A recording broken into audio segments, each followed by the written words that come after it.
There is no talking points. There's no talking heads. There's no smoking guns. Tonight, it's just the raw numbers, baby. And it's you and me.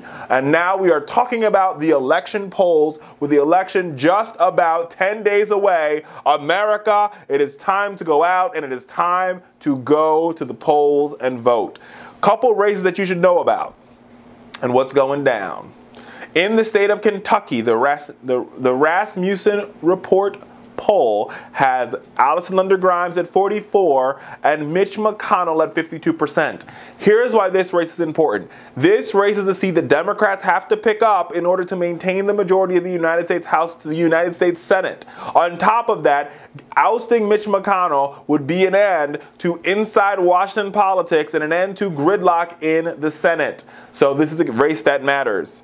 In another important race that matters in this upcoming election is the state of Georgia, which is another state that if Democrats will pick up, it'll be a +1 gain for Democrats. This is not a defense. This is an offensive move for Democrats. And in the Ledger Inquirer poll, America, it's Governor Perdue versus Miss Nunn, the senator. She's, the daughter of the, former Senator Nunn, and she is winning by 1 point. This race is a neck and neck, a nail biter. It's going to be a fight to the finish for Michelle Nunn as she tries to complete her run to be one of the first Democrats elected in Georgia for a very, very long time. Another seat that matters, another seat that's important for us to talk about here on The Fowler Show.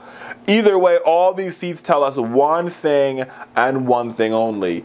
Democrats have to get out to the polls, and Democrats and progressives got to get, first you got to register. If you're not registered already, if the deadline hasn't closed in your state. The second thing you got to do is you got to go vote early. And the third thing you got to do is make sure on election day you're volunteering on a campaign. You're working to make sure that candidates are out. We're working to make sure that the candidates that we need, the candidates that have working families, we're setting up for them. And one other poll before we go to the next segment I think is so important is the Louisiana Senate race, which is a seat that we have to hold. Senator Mary Landrieu at 41% to her two opponents, Cassidy at 38% and Manis at 14%. She is still in the lead. And by the way, if you haven't seen it, her video doing the wobble is by far the funniest thing you'll ever see. Go Senator Landrieu, honey. Get your groove back, baby.